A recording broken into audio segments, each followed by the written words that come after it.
तुझ्या सवे शतजन्मीचे नाते भाग 8. मिस्टर राजपूत, खूप हौस आहे ना तुम्हाला प्लॅनिंग करायची, गेम खेळायची. बस आता हा एक वार माझ्या बाजूने आणि तुमचा खेळ खल्लास. मनातल्या मनात विचार करताना चेहऱ्यावर हास्य स्मित होतं त्याच्या. आता पुढे. विक्रांत गेल्यावर पावनी पुन्हा तिच्या जागेवर येऊन बसली. मळमळ सुरूच होती, पण औषधं घ्यायची होती म्हणून तिने कसंबसं समोरचं घशाखाली ढकललं. तिने बनवलेले थालीपीठ खरंच खूप छान झालेले, पण तरीही खायची इच्छा नव्हती तिची. तुला दुसरं काही आवडतं का सांग मला, मी देते बनवून. तिची खाण्याचा स्पीड पाहून आजीसाहेबांनी विचारलं. वेगळं खायची इच्छाच होत असेल तर सांग मला. या दिवसांमध्ये वाटतं वेगवेगळं खावंसं. नको आजीसाहेब, हेच खाईल मी. असं कसं? शिरा आवडतो का तुला? नर्मदा, हिच्यासाठी छान तुपातला बदाम टाकून केलेला शिरा करा तुमच्या हातचा. तुला सांगतो पावनी, आमच्या नर्मदाच्या हातालाही तुझ्या हातासारखी चव आहे बरं. आज कित्येक दिवसांनी आजीसाहेबांचा कौतुक आलं असेल आबासाहेबांच्या ओठांवर. शिरा करेन मी, पण तुम्हाला नाही मिळणार. डॉक्टरांनी साखर पूर्ण बंद सांगितली आहे.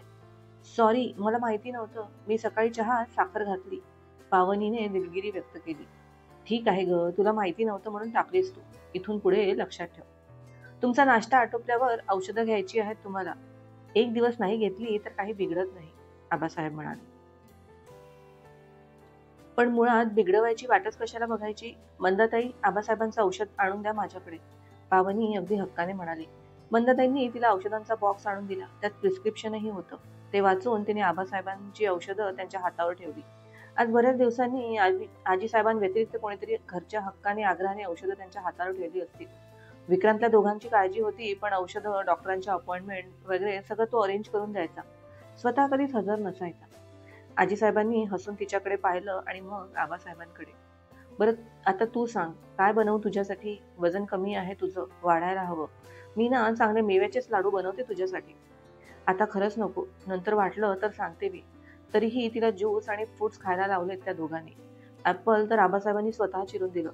आजीसाहेब त्यांचं बदलत असलेलं रूप पाहत होत्या. नातवंडांच्या येण्याचा आनंद होता हा, जो पावनीमुळे या घरापर्यंत आलेला. त्या दोघांचं प्रेम पाहून तिच्या डोळ्यात पाणी गालावरून खाली ओघळलं. नकळत ती आजीसाहेबांना बिलगली. पावनी, अगं बाळा, काय हे? त्या तिच्या केसांवरून हात फिरवत म्हणाल्या. कळत होतं, या मायेच्या स्पर्शाने म्हणून मन भरून आलेलं तिचं. असं रडायचं नाही, नाहीतर आमची नातही रडकी होईल. त्यांनी तिचे डोळे पुसले. नर्मदा, तुम्हाला कसं माहिती नातच होणार ते? कारण मी नवस बोलले देवाला. यावेळी लक्ष्मी हवी मला. विराजच्या वेळी मुलीची किती हौस होती. माधवीलाही मुलगीच हवी होती. चांगलं आहे, तुमचा नवस पूर्ण हो म्हणून आम्हीही नवस बोलतो देवाजवळ. आता मात्र वेगळ्याच कारणाने रडू येत होतं पावनीला. तिने डोळे पुसायला आपल्या भावना कशीबशा नियंत्रित केल्या. एकतर ज्या लहान पाहुण्याच्या आगमनाची ती दोघं स्वप्न बघत होती, ते त्यांच्या नातवाचं रक्तच नव्हतं. आणि दुसरं म्हणजे ते बाळ या जगात येण्याआधीच ते जीवघेणी बातमी त्यांच्यापर्यंत पोहोचणार होती. बरं पावनी, चल माझ्यासोबत. कुठे निघालात नर्मदा? गप्पा मारायच्या आहेत मला माझ्या सुनेसोबत. ते आबासाहेबांकडे पाहून हसून म्हणाल्या.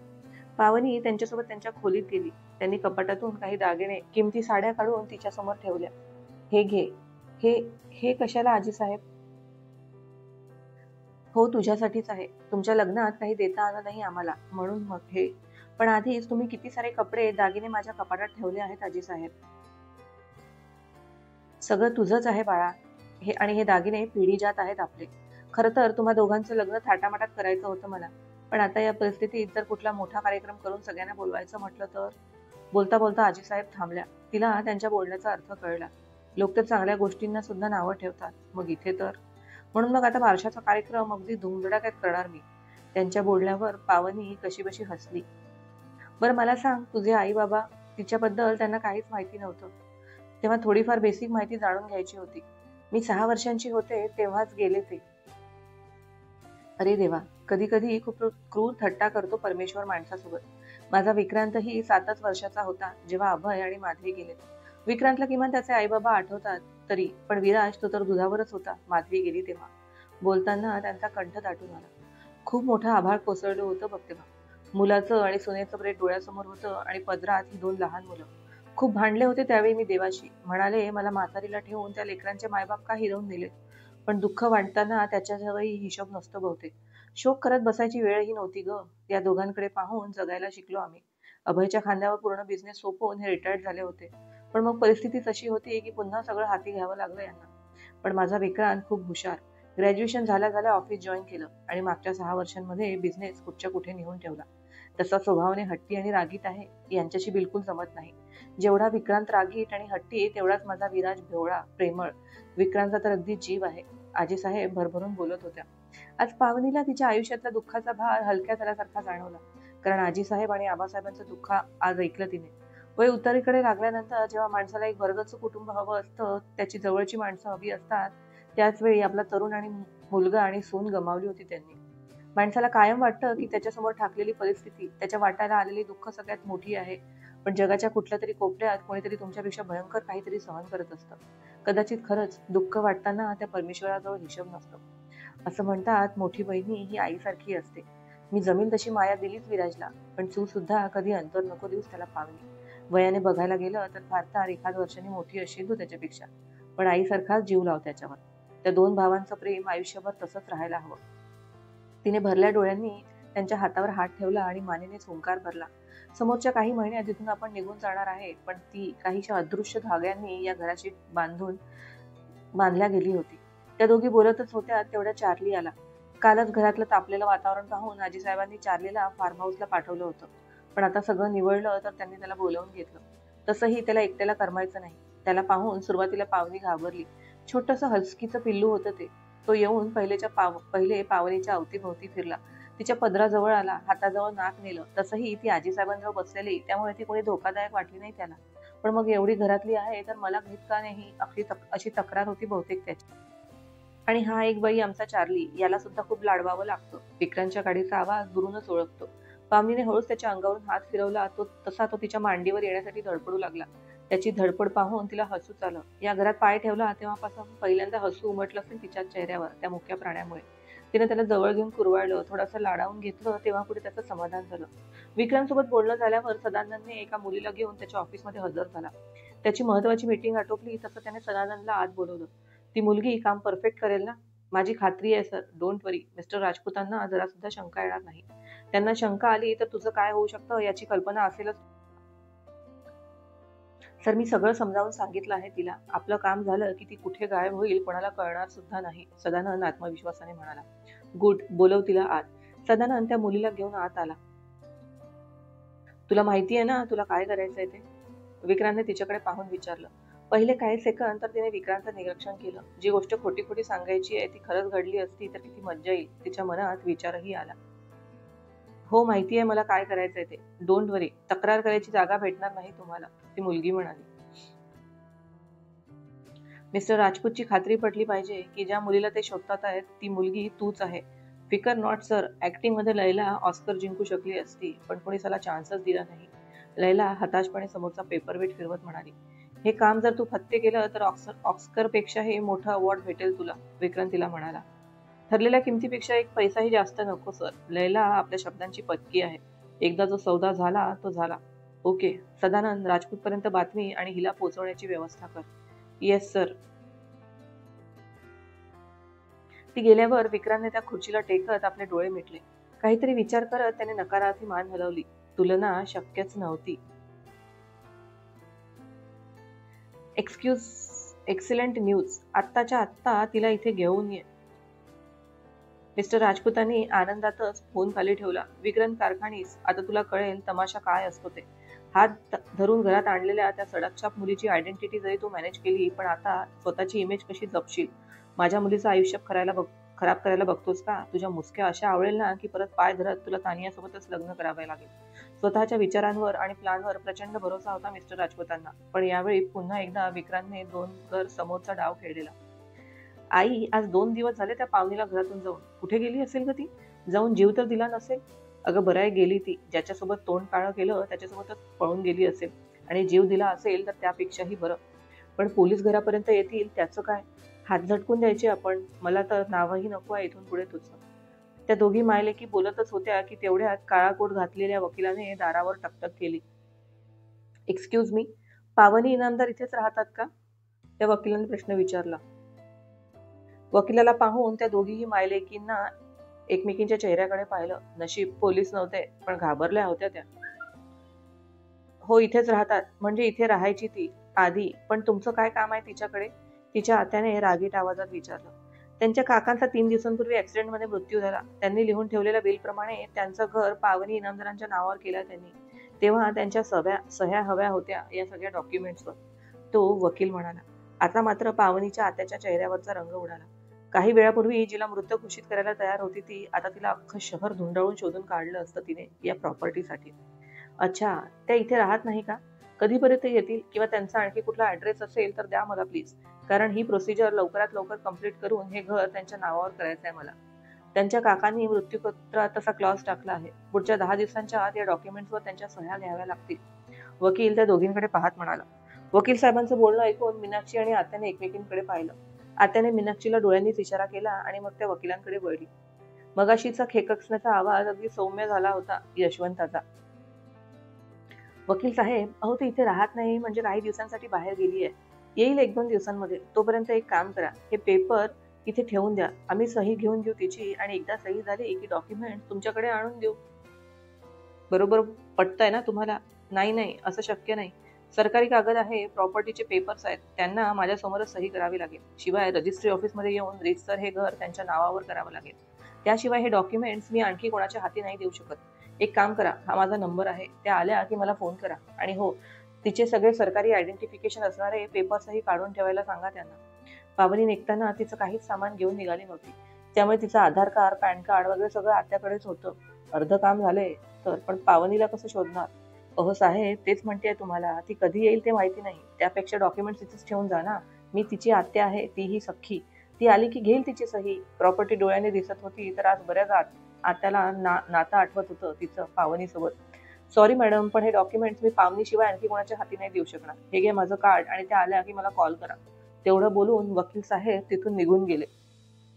अरे माझ्या कर्मा, हा काळा कोटवाला वकील 2 दिवस आधी आला असता तर काही बिघडलं असतं का? आत्या चिडून म्हणाली. भावाच्या मरण्याचं काहीच दुःख नव्हतं तिला. अगं आत्या, आई 2 दिवस आधी आला असता तर अख्खं घर तिच्या घशातच गेलं असतं. तिचे राहण्याचे खाण्याचे वांदे होते म्हणून आपल्याकडे राहत होती भिकाऱ्यासारखी. हे घर म्हणजे लॉटरी होती तिच्यासाठी. मीनू, तुझी आई काय चीज आहे तुला माहिती नाही अजून. हे घर तर मी तिच्या हाती कधीच लागू दिलं नसतं आणि आताही लागू देणार नाही. खूप वर्ष वाट पाहिली आहे मी. पण आई, आता तिला शोधायचं कुठे? हा प्रश्न तर आत्यालाही पडला होता. काहीतरी विचार करून आत्याच्या डोक्यात एक विचार चमकला. ती नुपूर आहे ना तिची मैत्रीण, तिला नक्की माहिती असेल कुठे गेली आहे ती भवानी ते. तिचा नंबर असेल तुझ्याकडे तर फोन कर तिला. मीनाक्षीने पटकन आपला फोन काढला आणि नुपूरला फोन लावला. हॅलो नुपूर, मी मीनाक्षी बोलतेय, पावनीची आते बहीण. या अनपेक्षित फोनमुळे नुपूर जरा गोंधळलीच. एरवी तिचा फोन आला असता तर काही वाटलं नसतं, पण आता पावनीचं गुपित, ती सध्या कुठे आहे हे तिला तिच्याजवळ सुरक्षित ठेवायचं होतं. हा बोला, नॉर्मल आवाजात नुपूरने विचारलं. पावनी कुठे आहे माहिती आहे का तुला? त्यावर क्षणभराची शांतता. नाही, मला नाही माहिती. नुपूरने जरा अडखळतच उत्तर दिलं. तुला नाही माहिती? तुझ्याशिवाय तर पानही हलत नाही तिचं. शेवटी आत्याने मीनाक्षीच्या हातून खसकन फोन ओढून गेला आणि स्वतःच्या कानाला लावला. ए भवाने, तुझी ती मैत्रीण कुठे आहे ना ते मुकाट्याने सांग मला, नाहीतर माझ्यापेक्षा वाईट कोणीच नसेल. यशवंताची धमकी. घाबरलेल्या नुपूरला आत्याच्या अशा बोलण्याने रागही आला. हे बघा, तुमची भाची आहे ती. तुम्हाला माहिती असायला हवं कुठे गेली आहे ते. उगाचच माझ्यावर दादागिरी करू नका, नाहीतर पोलीस कंप्लेंट करेन मी. नुपूरने डायरेक्ट पोलिसांचीच भीती दाखवली. शिवाय तिचा भाऊ पोलीस इन्स्पेक्टर होता. पावनीचा आणि त्याच्या आत्याचं नातं नुपूरला माहिती होतं. जर ती खरंच कुठे आहे हे नुपूरला माहिती नसेल तर आपल्या भावाच्या मदतीने तिने आपल्याला पोलिसी खाक्या दाखवू शकते. आपण नुपूरला गायब केलंय असाही आळ आणू शकते आपल्यात. ते तेवढ्या काही सेकंदात आत्याच्या खुरापती डोक्याने विचार केला, म्हणून नुपूरसाठी ओठांवर आलेल्या शिव्या तिने आतल्या आत दाबल्या आणि फोन बंद केला. काय म्हणाली ती? माहिती नाही म्हणाली. दादागिरी कराल तर पोलीस कंप्लेंट करेत बोलत होती. काय भरोसा नाही तिचा. तिचा भाऊ पोलिसातच आहे, मीनाक्षी म्हणाली. म्हणून तर गपगुमान फोन बंद करावा लागला. कमरेवर हात ठेवून नुसती रागाने धुसफुसत होती आत्याबाई. आता पावनीला कसं शोधावं हा गहन प्रश्न होता यशवंतासमोर. इकडे आजीसाहेबांच्या आणि पावनीच्या कितीतरी वेळ गप्पा सुरू होत्या. रात्री पावनीचीही तशीच नीट झोप झाली नव्हती. बसून बसून कंबर दुखायला लागली म्हणून आजीसाहेबांनीच तिला लेटायला सांगितलं. तिने डोकं त्यांच्या मांडीवर ठेवलं. त्या प्रेमाने तिच्या कपाळावरून केसांमधून हात फिरवत होता. बोलता बोलताच तिला झोप लागली. जरा वेळाने आबासाहेब आतमध्ये आले तर पावनी आजीसाहेबांच्या मांडीवर डोकं ठेवून निर्धास्त झोपली होती. ते दृश्य पाहून गालात हसले ते. अरे हे काय, झोपली ही? त्यांना खरं तर आश्चर्यही वाटलं.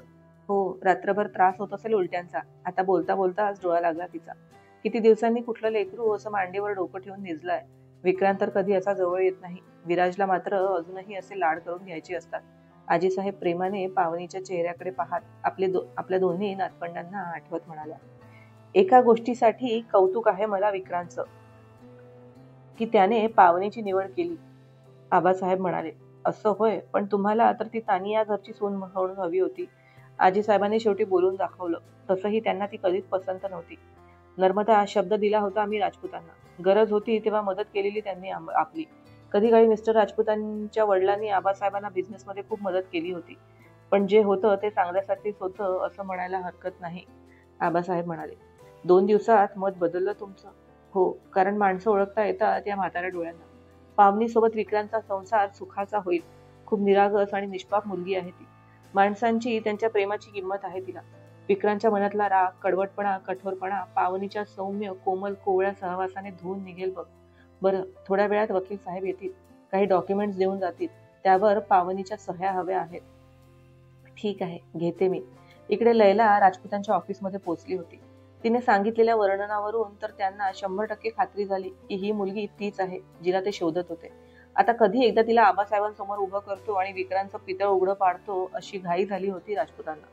इकडे विक्रांतच्या त्याच्या आलिशान केबिनमध्ये खुर्चीला डोकं टेकून डोळे बंद करून विचार करत होता. त्याने पावनीसोबत लग्न केलं आहे आणि तेही प्रेमविवाह. या गोष्टीवर जगदत्त राजपूतने एवढ्या सहजासहजी विश्वास नक्कीच ठेवला नसेल.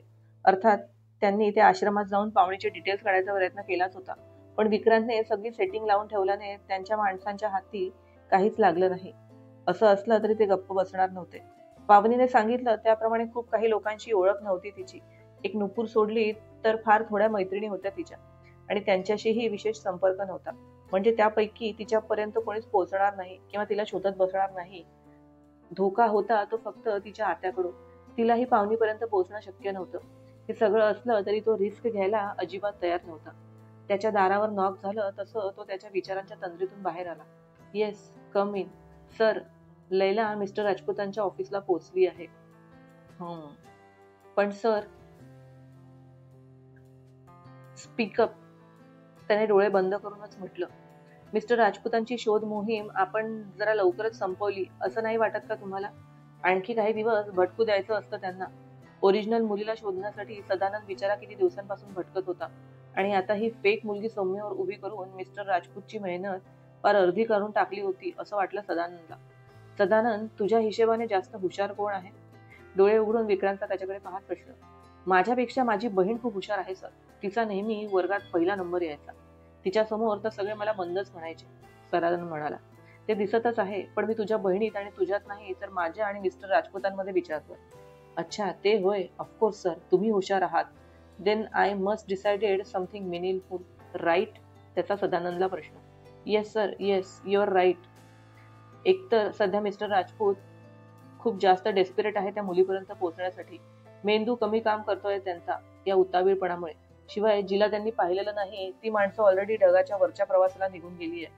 सो उगाच त्यांना ऑप्शन देण्यात अर्थ नाही आहे. आणि तिसरं म्हणजे विराज यायच्या आत मला या एपिसोडचा निकाल लावायचा आहे. Got it? Yes sir, you may leave now. आता तो फोनकडे पाहत आबासाहेबांच्या कॉलची वाट पाहत होता. आजचा भाग कसा वाटला ते नक्की सांगा. ज्यांनी अजूनही चॅनलला लाईक आणि सबस्क्राईब केलं नाहीये त्यांनी जरूर करा. धन्यवाद.